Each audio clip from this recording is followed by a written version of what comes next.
पहले धूप में पसीना बहा लो, एक दिन एसी में जो है ना पसीना को वो कर सुखाना। क्या बात सही है कि नहीं? पहले धूप में बहाओ, एक दिन सुखाने के लिए मिलेगा। चैप्टर जब पढ़ाएंगे तो बताएंगे कि जो गधा और घोड़ा ये अलग अलग स्पीशीज है कि नहीं, लेकिन दोनों के बीच क्रॉस करवाया जाता है। मतलब जब निषेचन करवाया जाता है तो उससे खच्चर पैदा होता है। खच्चर माने डंकी, खच्चर माने क्या थी? डंकी, वह डंकी जो टम टम खींचता है।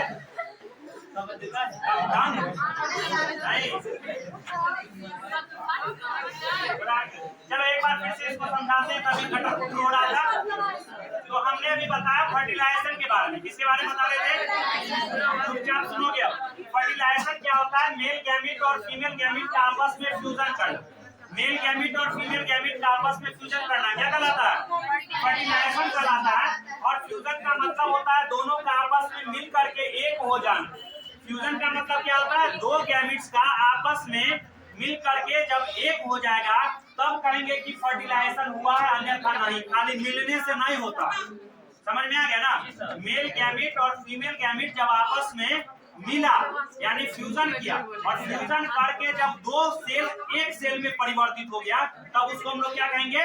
फर्टिलाइजेशन कहेंगे। जैसे ये एक गैमीट था और एक ये गैमीट था, दोनों में केंद्रक है। अब ये दोनों पहले दूगो था, एक ये था और एक ये, अब यही विकसित होकर के एक बन गया। तो ये क्या बन गया? जाइगोट बन गया।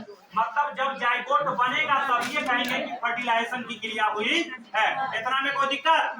मेल गैमीट और फीमेल गैमीट का आपस में फ्यूजन करना क्या कहलाएगा? फर्टिलाइजेशन। क्या कहलाएगा? बोलो। फर्टिलाइजेशन कहलाएगा। अब देखो मैंने बताया कि फर्टिलाइजेशन दो प्रकार के हैं। कितने प्रकार के हैं फर्टिलाइजेशन? दो प्रकार के। किसके आधार पर दो प्रकार के हैं? तो फर्टिलाइजेशन होने की क्रिया, ठीक है ना? अगर शरीर के बाहर फर्टिलाइजेशन होता है तब उसको हम लोग क्या कहेंगे? External fertilisation. अगर फर्टिलाइजेशन शरीर के बाहर होगा तो क्या कहलाएगा? External fertilization. जैसे हमने उदाहरण दे रखा है मेढक और मछली का। किसका उदाहरण दे रखे हैं?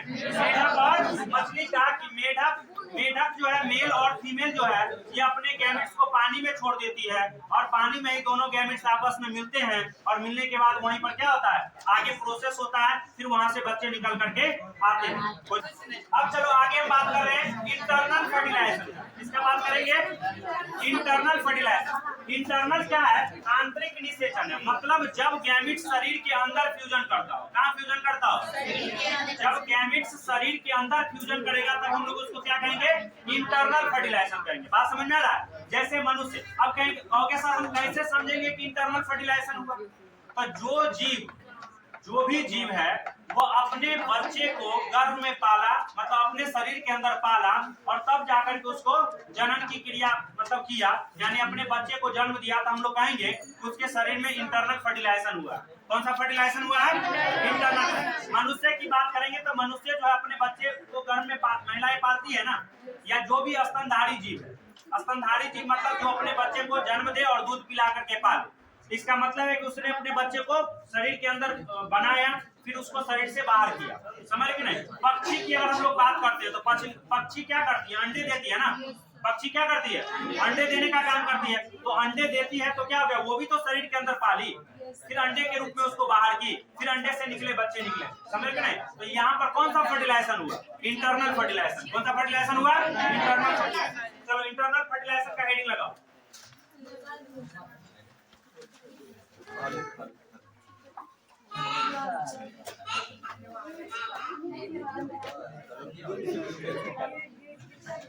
इसमें लिखना है जब फर्टिलाइजेशन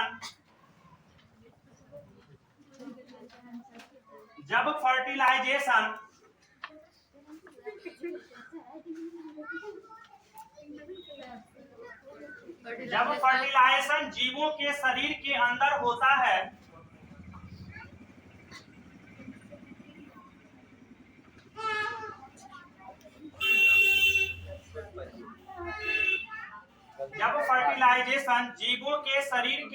होता है तब उसे ही इंटरनल फर्टिलाइजेशन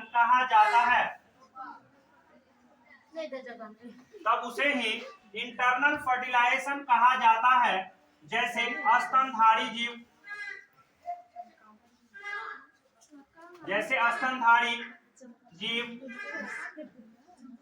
पक्षी इत्यादि। अच्छा वो भी बचा हुआ है।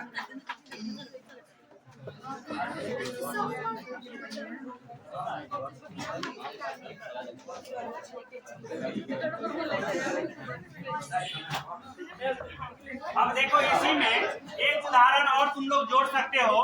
जैसे बताएं स्तनधारी है, पक्षी की बात की, एक जीव है जिसका नाम है ऑक्टोपस।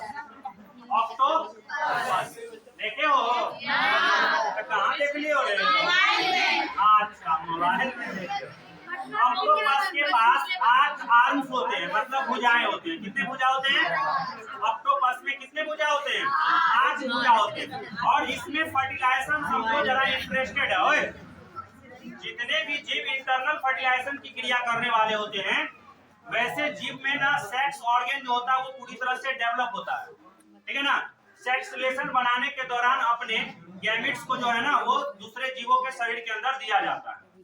लेकिन ऑक्टोपस जो होता है, ऑक्टोपस में मेल ऑक्टोपस की बात कर रहे हैं, इसके पास अपना कोई सेक्स ऑर्गन नहीं होता, लेकिन फिर भी वह इंटरनल फर्टिलाइजेशन की क्रिया को करता है। कहोगे सर जी कैसे? तो मेल जो ऑक्टोपस है ना उसके पास 8 भुजाएं हैं, यानी 8 आर्म्स। उन्हीं 8 आर्म्स में से किसी एक आर्म्स में उसमें क्या होता है? गैमेट्स बनता है, यानी स्पर्म का निर्माण होता है। किसका निर्माण होता है? स्पर्म का निर्माण होता है, ठीक है ना। जैसे हम लोग का मान लो ये उंगली है ना, तो नाखून है ना यहाँ पे, जैसे नाखून को काट भी देते हैं तो नाखून निकलता है। दूसरी तरह से जो मेल ऑक्टोपस होता है उसका एक जो आर्म्स होगा ना, उसके शीर्ष भाग पर उसमें स्पर्म बनेगा। क्या बनेगा? उसका स्पर्म बनेगा।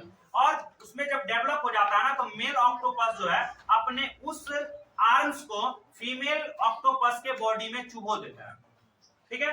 और जब वो चुभोता है ना तो उसका जो आर्म्स है वो टूट जाता है, वहां से टूट जाता है, मतलब पूरे नहीं टूटता है, उतना ही दूर में टूटता है और उसके शरीर के अंदर जाता है और वो फटता है ना, तो पूरा स्पर्म जो निकलता है और फीमेल गैमेट्स के ऊपर बिखर जाता है। इस प्रकार से उसमें क्या हो गया? इंटरनल फर्टिलाइजेशन की क्रियाएं हो जाती है। तब कहोगे कि सर अब जो मेल ऑक्टोपस का जो एक आर्म टूट गया उसका क्या?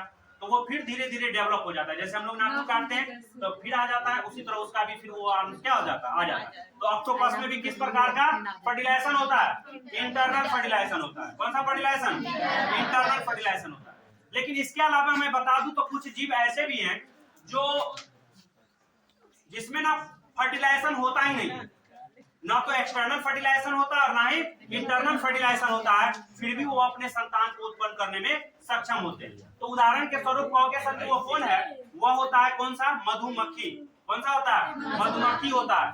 कुछ छिपकली होते हैं। क्या होते हैं? कुछ छिपकली होते हैं जो बिना फर्टिलाइजेशन किए ही वो क्या करता है? अपने संतान को उत्पन्न करने में सक्षम होता है। तो इस प्रकार की क्रिया को हम लोग कहते हैं अनिषेक जनन। क्या कहते हैं इस प्रकार की क्रिया को?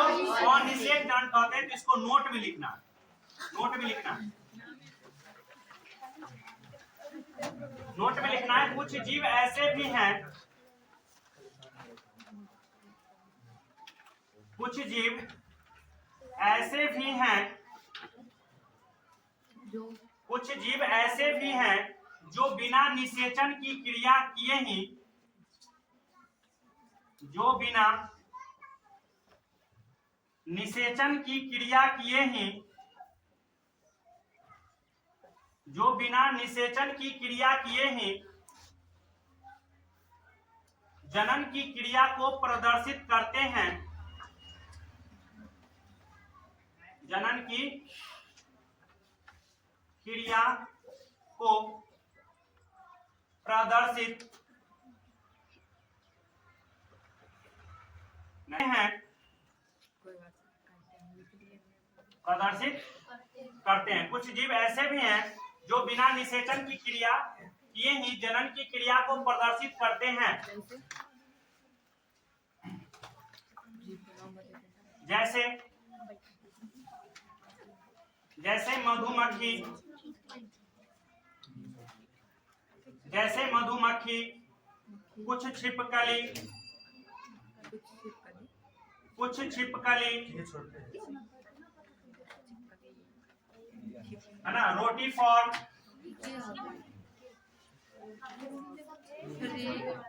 क्या होता है? इत्यादि। रोटी। उसके बहुत सारे ऐसे चीज होते हैं।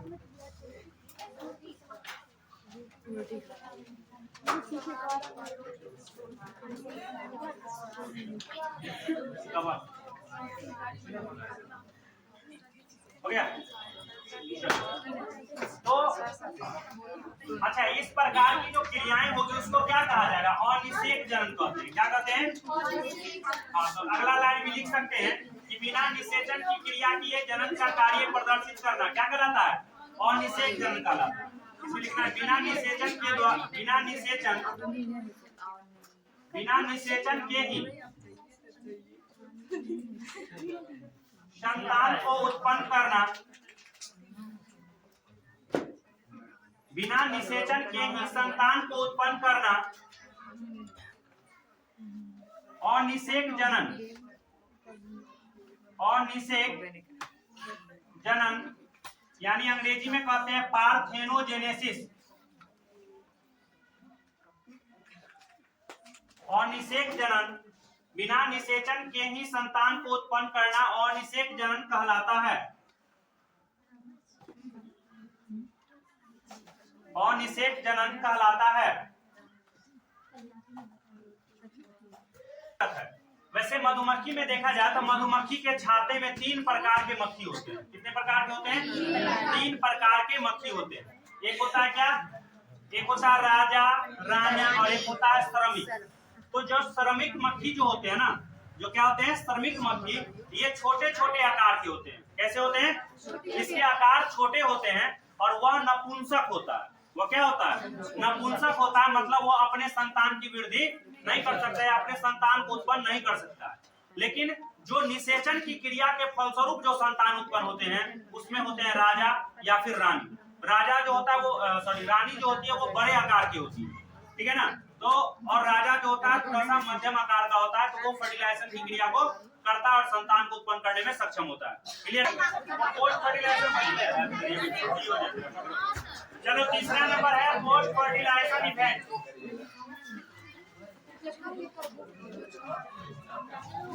पोस्ट फर्टिलाइजेशन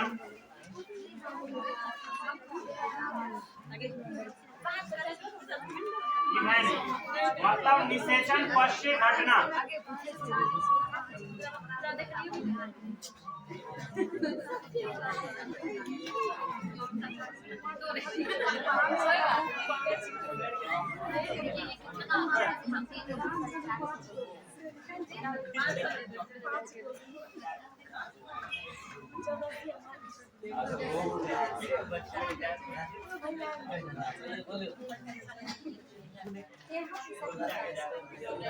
निषेचन पश्चात घटना। इसमें लिखना है फर्टिलाइजेशन के बाद, फर्टिलाइजेशन के बाद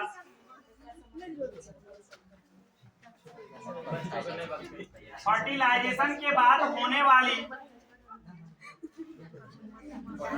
सभी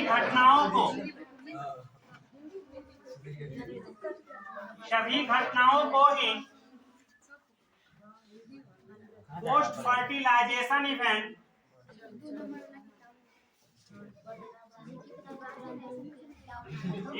कहा जाता है।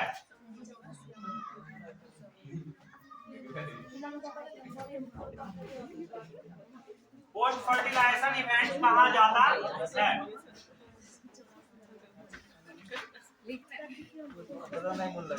कितना इसमें जायगोट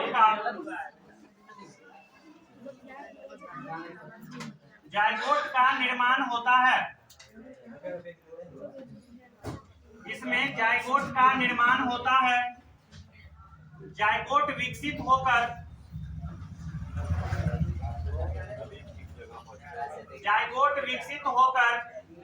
इम्ब्रियो, बात नहीं बनाओ, इम्ब्रियो मतलब भ्रूण का निर्माण करता है। इम्ब्रियो विकसित होकर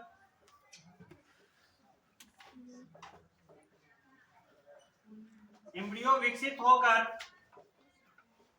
फीटस क्या होता है? तो गर्भ में पल रहे शिशु।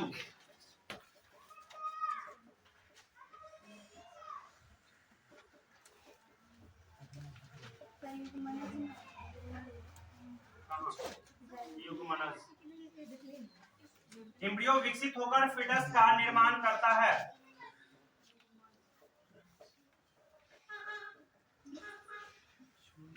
ठीक है, इसी में नोट में एक बात लिख देते हैं कि भ्रूण का विकसित होना क्या कहलाता है? भ्रूण का बनना कहलाता है भ्रूणोद्भव। नोट में लिखना है, एम्ब्रियो का निर्माण होना ही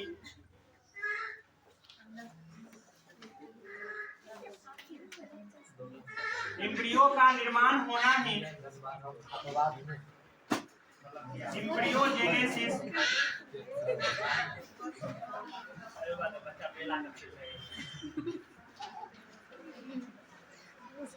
कहलाता है। एम्ब्रियो का निर्माण होना ही एम्ब्रियोजेनेसिस कहलाता है।